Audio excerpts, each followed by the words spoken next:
So we have the finished wood burning design. You can see the headstock design here and the design burned into the surface of the wood there. So the next step in the process would be to lightly sand the entire piece, and in this case I'm going to have a color, either stain or paint, on the back of this body and neck, and then on the front I'm going to put a light honey colored stain so that the wood burning design shows through really well. Once that has been done, I'll give the whole thing a clear coat finish sealer, and at that point I would remove the masking tape from the neck for the fretboard to be attached, as well as the bridge to be attached with the glue. I'm not going to do that at this time, but I'm going to show you how that would happen with the pieces that I have and the tools that I have. Again, you want a good wood-to-wood contact with a good wood glue. I like to use Tight Bond.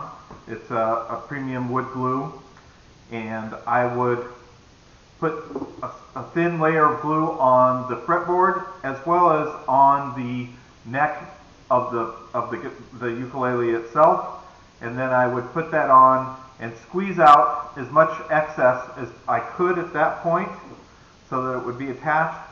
And then I take a piece of foam core as a padding, because at this point you've got your neck on the back sealed and covered, so you don't want to put any nicks in that.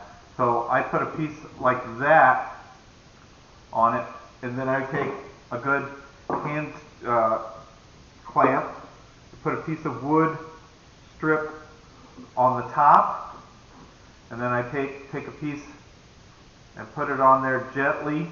You're going to get some more excess squeezing out, but you can adjust and move it at that time.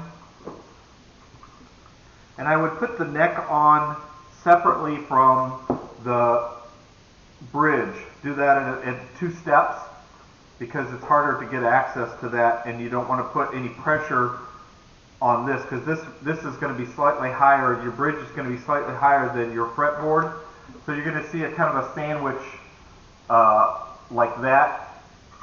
And you would take a damp piece of paper towel and wipe out the excess glue as it squeezes out from the back of that. Let that sit 24 hours again. Then you'd remove your clamps and set your pieces aside like that. And at that point you can do the process where you glue your bridge on there using the rulers like I showed in the previous part of the video to clamp that on. This kit comes with screws that will hold it into place, so you wouldn't necessarily have to clamp it on if the screws are going to be holding it down, so that'll work pretty well. Once you've completed that, it's dried overnight. The fretboard rosewood and the bridge rosewood are an unfinished wood, so I recommend you can use linseed oil or tung oil or any of those woodworking oils.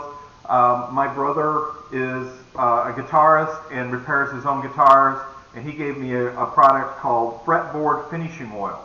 This looks really nice on there. You just take a soft cloth and you apply it onto the fretboard and your bridge and let that dry. Then once you've done that, then you can apply you can glue the nut onto the fretboard, top of the fretboard, and then there's a bridge nut that fits into the slot on your bridge. That one I don't glue, because you want to be able to remove that if you need to. And at that point you're ready to add your tuners, and they come with their own hardware. They got little tiny screws, so you're going to need a small screwdriver. And this kit comes with a small screwdriver, so that's really nice. The smaller screwdrivers work really well for the tinier screws. That will apply the screws for your bridge as well as your tuners. I would suggest an awl of some sort to prime your holes for your tuners. Place them in, mark where they're going to go previously, pre-start the holes. That'll make your screws going that much easier. Once your tuners are on there and everything has dried for at least 24 hours, I suggest maybe 48 or more hours of drying time before you string it. And then there are a number of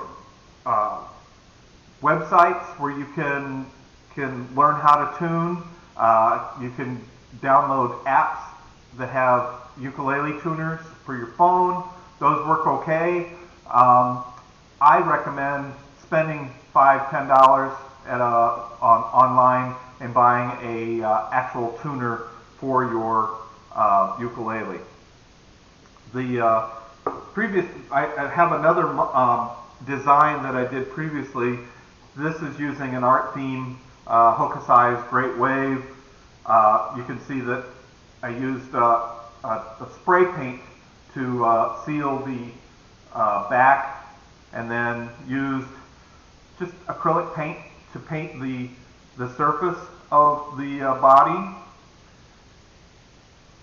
And then I gave everything a clear sealer, a varnish spray. I have a hood, a vent hood over my kiln. I kind of build up cardboard around that and put some paper on top of it and cardboard on top of it and create kind of a spray booth. And I put a clothesline across and hang it from that so I can spray it, turn on the vent hood, and vent out any kind of fumes from the spray. Miss Crick, please call the office when you have a minute.